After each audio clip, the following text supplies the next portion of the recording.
delighted to be here today. And unbeknownst to all of you out there in webinar land, I'm especially delighted that it's not being videoed. So that was a surprise when I arrived. And that's delightful news to me. So we have about 20 minutes together talking about literacy in BC and things we know and what we can do working together to make a difference. And then a little bit of time for a chat at the end. So let me start by flipping to, oh, Kevin's left the room and there's my next slide not flipping. Oops, I'm going to change that piece too and go to another one. Thinking about the importance of literacy. We talked about this a tiny bit in the video, but I came across a couple of quotes by Doug Fisher, who's currently president of the International Literacy Association. And I thought, how timely is this? He talked about how important it was for us to be considering literacy in equity conversations, because literacy really is the piece that is equalizing opportunities for students. And he talked about how literacy was one of the best antidotes to poverty, racism, and discrimination that we have. And it really is the currency for other learning. And I thought, well, it's the kind of thing that we know when we talk about apple pie and how wonderful all these pieces are when we put them together, but it's a reminder of the great importance of literacy. And then last night, I was really lucky to be at the Vancouver Writers Festival, and I was thinking about Doug Fisher's quote because I was getting ready for today, and I had the opportunity to listen to several brilliant, brilliant writers, and one whom I was not familiar with was a fellow named Tash Al, who's a Malaysian writer currently living in London, and he was part of a panel, and they were all talking about the immigrant experience, and they were talking about their literacy lives. And Tash talked about the difference it made for him in his family and how his life chances completely were different from those in his extended family because of his ability to access literacy. And so that opened doors and changed everything that happened for him throughout his life compared to those in his family. And he, of course, was extremely more eloquent than I, but I thought, isn't that timely? It's that reminder again about why it is we keep coming back to this conversation about literacy and trying to think about what can we do to spend our time in the best ways possible to make a difference for all those kids. So when I'm thinking about that, I come back and I start with the ministry definition. And I'm lucky in being able to move across Canada a little bit and look at some of the other provinces and the work that goes on in literacy. And I have to say, I'm just extremely proud of our current definition of literacy for several reasons. And I'm not going to take too long on this, but I want even just to look at those first few words. Literacy is the ability and the willingness to make meaning from text. Everything that we're doing around supporting the literacy lives of our learners from K to 12 is about making meaning. We've been talking about that provincially for some time. It's true for all kids. It's true for everybody in an inclusive environment. But even, or maybe equally as important as that, is we're not just talking about the ability to become a reader and writer and speaker, listener, thinker. We're also talking about the willingness. And there's that reminder to make sure that our classrooms are set up so that we teach not just the skills to teach toward the ability, but we also teach toward the will, so that we're creating readers who read and writers who write, and students who see themselves as able to participate in these literate environments. And that's true for everybody. We think about, how does that work? We have to know what are the expectations of the curriculum, and we have to know who our kids are. And then that balancing beam are the collective work that we're doing in our schools. Teaching teams, enrolling and non-enrolling, administrative support, how we're all working together to unite those kids with whatever skills they bring, whatever willingness they bring to the goals of our curriculum. So when we think about that, we think about, so if we're thinking about reading as a lens, what parts in here do we think about? It's always about understanding. It's always about thinking. It's always about making sense in disciplines. And again, true for everybody. So here's my view. This is my new current favorite slide. And it's an adaptation of a slide done by Fountas and Pinnell. And I think when we look at our K-12 literacy, this encapsulates for me what it is we're trying to do across the board. So we think about this in terms of starting with high teacher support and low student control. It's our modeling, and we're moving toward low teacher support and high student control. So we have to be starting with the piece where we're modeling what it is that we want our literacy to look like for our students. Equally important in grade 12 physics as it is in a kindergarten classroom. We need access to what the experts in the classroom know when they're interacting with print, when they're creating print, when they're creating messages. That high teacher support is about modeling. One of the contexts for literacy, one of the contexts for reading is an interactive read aloud, where we're reading to our students from text that is a little beyond what they could do on their own, and we're showing them what it looks like when we read. We're inviting them into the thinking that goes on. That's high teacher support with low student control. I need all the students in my class there for that. When I'm moving to the next context of shared reading, there's a little bit less teacher support because now the students have a greater voice in what they're doing. This still may be used with a common text. It's where we're using a lot of the strategies that we've been working on so hard in this province in the last 20 or 30 years, strategies to help students make connections, to process new information, to transform and show their information, but we're sharing what that control looks like. So I'm releasing some to the students. I'm there as a teacher to support and encourage and provide additional supports for those who need it. Notice how those two arrows cross as we move into guided reading with leveled books, which is a structure, a context that we often use with younger students. We're using it with literature circles with students throughout the grades. If I were better with technology, this box would also say we're using it with information circles, with any kind of small group where teachers have more control given to students. We're walking side by side with students in here, allowing students to take more control, but we're still there coaching. It's still requiring explicit teaching. And we're moving toward where students are independently reading. Now, they're independently reading, not just to get to the bottom of the page, but remember they're back to making meaning, and we're creating readers who read and writers who write. So they're doing this with more control, which means they need choice. I see that choice being most important in the two columns on the right. Important, but a little less so because I'm exercising more teacher control with my explicit teaching with the columns on the left.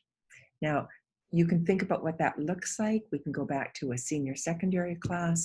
If I'm dealing with Shakespeare and I'm dealing with Shakespeare and Shakespearean thought and language through themes, I might have some kinds of different choices of text as I'm moving into my third column of small groups. I might have graphic novels, abridged versions, some video, but I'm still dealing with the text. I'm still dealing with the big issues within there. But in an interactive read aloud, I might have only the original Shakespearean language being used while I model how I make sense of that text. And when they're independently reading, they might not even be reading within Shakespearean language, but they might be taking the themes of revenge and passion and payback and saying, what does it look like in these different books that I'm now reading? Whatever the genre is that we're going through. All of this sits on oral language. Everything grows from oral language. So in a classroom where we're focusing on literacy, we're really focusing on reading and writing growing from talk. The dominant voice in the classroom cannot be the voice of the teacher. It needs to be the voice of the kids and the teacher together. Kids need to talk to each other. They need to talk to each other and think pair shares. They need to talk to each other in small groups. And we network those conversations as teachers to help highlight the thinking and the meaning making behind the conversations that the students are having. James Britton is way back in the 80s talked about reading and writing as floating on a sea of talk. And so we think about those literacy classrooms and we think about how do we take all of what we know and encourage more oral language in the classroom. How do we encourage that oral language for our ELL learners who are sometimes more reticent to speak? How do we equalize the opportunities kids have for speaking in there? And how do in our classrooms? And how do we make sure that in that class, whether we've got 18 kids or 25 kids or 30 kids, that we've got equal opportunity for all student voices to shine, including that full range of learners? What we do in a literacy classroom is an apprenticeship, and that's why we're starting with the high teacher support and moving to high student control. If we're not moving to that high student control, if students in all grades don't have opportunities to exercise their control and work as readers and writers, we're not going to get them to the standards of literacy that we would like them to be. The one other thing I want you to think about when you're looking at this graphic, and feel free to move it around and change it as you want to add in your pieces when you're working with your staffs or within your divisions, is I want to think within these pieces about what context of reading do my more at promise students get. And I'm thinking about that in particular in terms of some of our students in primary grades, or maybe moving into early intermediate. I fear that sometimes the context that they're getting is additional small group instruction or one-on-one instruction. And sometimes that's happening because they're removed during the interactive read aloud or the shared reading. And so the majority of their teaching, of their learning, is happening in a more homogeneous group, and they're missing the richness of participating in that broader based group of students in the classroom. So something to think about when you're thinking about the practices and what that looks like in your school. That moves right through grades, middle years, senior years. If we take what we know about literacy and take it back to some local research, one of the most successful projects around literacy that's happened in our province recently has been the Changing Results for Young Readers. Started in 2012, went for 3 years. If you think back about what that looked like, this was an inquiry process where teachers came together in teams. They chose one student with vulnerabilities that they were concerned about as their targeted student, and they worked together in an inquiry team with support provincially over 7 meetings to think about and try to see what could they do that would make the greatest difference for their students. What could that impact look like? At the end of the first year, teachers in BC reported that what made the greatest difference for their vulnerable learners were 4 things. One-on-one support. This didn't mean necessarily having a tutor. This didn't necessarily mean having an EA. This meant checking in with the student on a regular basis at the beginning of a task, as a task was going on while they were working within the group, to see if what they were doing made sense and if they could find a way to access and participate. These aren't in rank order. The second thing that was talked about was the relationship. The stronger the relationship the teacher had with the student, the easier it was for the student to learn. Okay? Makes a difference in all learning, has a huge impact in literacy. The third thing, choice. We found when we looked in at what was happening for these vulnerable learners in the primary grades that frequently the kids that we were the most worried about had the least amount of choice. And so kids we weren't worried about had lots of choice. Therefore, they tended to participate more because they could get their voice in. They could choose the books they wanted to read. They could choose the kind of writing they wanted to do. But what we saw with our kids that we were more worried about is that in an attempt to help them, we removed choice. We made choices for them. And that's problematic. They need choice. And last but not least, of course, a focus on meaning. How do we make sure for all kids that we focus on meaning? That doesn't mean when we look at our kids who are developing at a rate that's not necessarily the rate we would like them to be developing at. It doesn't mean that they don't necessarily need phonics or phonemic awareness or practice with fluency or practice with word work, but they practice with those pieces to support the meaning making. You get to read a book as a young reader, even if you don't know all the letters of the alphabet. Even if you start with telling stories from the pictures, that is a very positive way to start. We don't exclude the letters, but you don't have to wait until you get all your bits in place before you get to the meaning making, because the meaning making holds the desire to participate. We think, and I have to come up with this. This is my only tiny little rant I'm going to do in my 20 minutes. I worry that we have gone a little too far overboard on leveling books with our readers in this province. And it's not just special to BC. I'm seeing it in lots of places. Founders and Pinnell, who have been so key in helping us learn about how to level text to provide better choices of just right text for kids, have been more and more vocal in the last couple of years about how we have misused the work of labeling. It is one piece of the puzzle. So they say in the School Library Journal, 2017, it's our belief that levels have no place in classroom libraries, in school libraries, in public libraries, or on report cards. So I'm just going to repeat that one more time because I think I'm probably going to have some people who are upset with me just now, or on report cards. Levels are not meant for kids or parents. They're about the characteristics of text, and they were designed to help us make a more efficient choice of the construction of the text and what demands these put on the reading process, not to describe kids. And we have to be really careful that we're remembering about that. Still their words. The goal for each teacher was to learn about the characteristics of each level to better inform their decisions about teaching. We created levels for books, not as levels for children. That might be a quote that some of you might want to discuss with groups of teachers on your staff. It's important, really important. Okay. Another one of the things, this is a tiny rant too, that I want us to think about is how we're working with the assessment questions. Does the assessment, we spend a lot of time in September and in October getting to know our learners. Is the assessment that we're finding out informing the decisions we make in teaching? Okay. Is the assessment information that we're collecting on our students changing the feedback we give to students? Is the assessment information that we're building with our students, that we're teaching ourselves and teaching our students to do so that they can become self-assessors? Is it helping them become more assessment capable? Because again, those same two arrows are going across on the assessment continuum.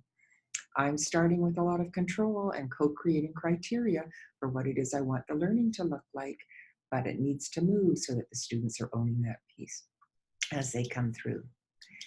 You will see in your slide deck that Doug Fisher and Nancy Faye have bonded with John Hattie, and they have a little group of 6 items to watch for in looking at assessment capable learners. Thinking about this lens of literacy from an administrator's point of view, I want us to have some conversations among ourselves and with people in our staff, including everybody from our educational assistants through to our librarians and our counselors and our classroom teachers and our non-enrolling teachers.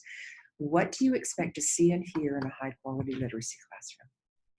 That's as important in a secondary school because literacy is throughout the grades, and none of us needs a reminder of that, having looked at our numeracy and literacy assessment that we now have for graduation. If we're not all working on this literacy question together, we are endangering our kids.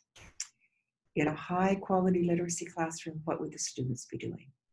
What would the teacher be doing? When you think about this as a school team, how is this different than what you thought about 5 years ago or 10 years ago, or when you were in a different building? And when you've been having those conversations and you're thinking about that vision and you're thinking about what this looks like, how does that align with what other schools think about in your district? BC is well known internationally because we have high standards for our learners, and our schools and our teachers and the collective work of everybody in the building enables kids to move past what can be barriers of poverty to get the most equitable access to a high quality education. We're known throughout the world for that.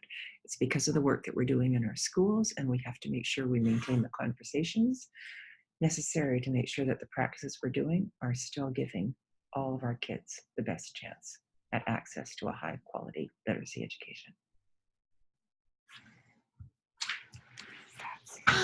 All right, Faye, thank you so much. I found myself sort of madly scribbling notes, even though I know that we're recording this. It's such. You're such a keener. I am such a keener.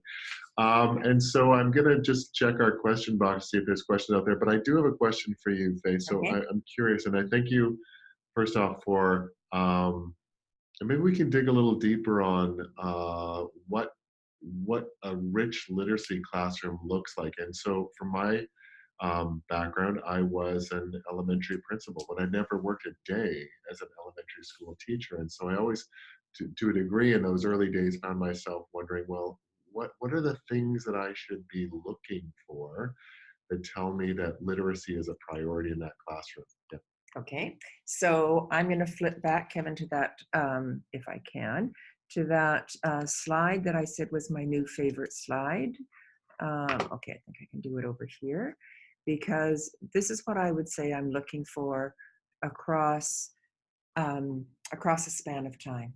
Okay, so 5 contexts. Is there a time when the teacher is actually modeling, reading aloud from a book, from about a math question, from a provocation that they've seen in the newspaper? It's a perfect time to be talking about election results, analyzing some of the different writers who are writing back and prophesizing whether we're going into gloom or doom, or rejoicing. Am I reading something out loud and I'm inviting students in to participate in that conversation?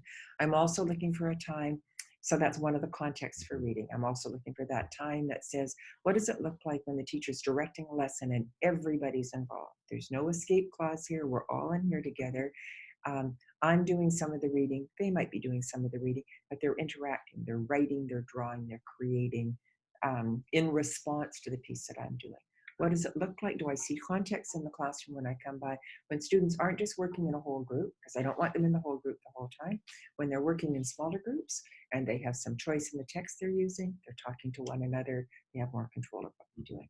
And is there a time every day when I'm moving through the classroom where I'm actually seeing students reading books, or text is better than books, text of their own choice, and the teacher is moving around and having conversations one-on-one, quick conferences with them about what they're doing. So I don't want to see the same thing all the time. I want to see some of that modeling and direct instruction. I want to see some of that working together and networking the thinking. I want to see some small groups, and I want to see some choice in one-on-one conferences as this happens. Does that make a little bit more sense? Absolutely. Yeah, okay. I really appreciate that. You talked a little bit about John Hattie's work at the end of it, and I'm quite fascinated by Hattie's work, and I think there's a lot we can learn from that, but it doesn't always fit within the BC context. Yeah. But I'm curious about moving the needle for kids when it comes to literacy. So you work with hundreds of teachers. You're all over the province in classrooms. If there is there, I'm going to put you on the spot, if you don't mind, if there's one thing that you think we should all be focused on, or one thing that we could be doing better when it comes to addressing literacy levels across the province, what would be that thing? Oh, that's a good question. Okay, I'm going to go for 2 though. That's okay. And part of it I'm going to connect into Hattie's work, because Hattie talks about in his current list, I think both 2018 and 2019, his number 1 change factor is collective teacher efficacy, where teachers actually believe that they know enough to make a difference. Yes. And I think he didn't write about it, but he meant to say, and they know what to do. Because I think just blind belief isn't quite sufficient. But I think that's probably more of what the actual intent is. And so that would be one of the pieces, is that we're actually sitting down and saying, what do you know and what do I know? And what can we do together that would have a greater impact? And so that's the second piece. How do we know that what we're doing is making a difference? Like what are our indicators, and are we being honest enough with ourselves to actually be saying, here's how I'm telling? And are we making sure that when we're talking, if we don't do that, then somebody from the outside will do that for us. And we never like that as much. And we lose our autonomy. But I also need to think that if I'm and I'll take fluency because we're not quite as whipped about it this year as we were a few years ago. But there was a time, there were some classrooms, in the not too distant past where people were stopwatching kids reading to test Yes. their fluency. Yeah. Well, I think you're in a kind of a public voice place. I'm in kind of a public voice place. People aren't checking to see if I'm doing okay by using a stopwatch. And that's not Yeah. going to make a difference. That it's not about fluency is there to help make meaning. And sometimes it's slower and sometimes it's faster. And your fluency and my fluency might not be the same, and that's okay so long as we're making sense, Mhm. unless we're doing a public performance. And so we have to think about what our indicators for success are. We have to talk about them, and we have to be honest about whether or not we're sometimes following into that little crevice where we're doing something because it's quick and measurable Yes. and we can track changes rather than because it's the best thing we could be Right. doing. Right. Good. Well, thank you very much, Faye. I think this is a great way for us to close our time together. This is very inspiring for me. I get to have the opportunity to have a bit of a conversation with you. And for those of you who are listening, also next week we have Shelley Moore and Linda Kaiser and Judy Halbert, who are all part of this series. And we had a very short list of whom we wanted to talk to. It was very easy for us to come to the realization that these are groups of people who have really made such a significant difference in terms of the teaching and learning that found the process across the province. So I can't thank you enough for your time today, contributing to our video series and our discussion guide and this webinar. And as for our participants, yes, I will get the slide deck to you as quickly as I can. Thank you very much, Faye. Okay, my pleasure.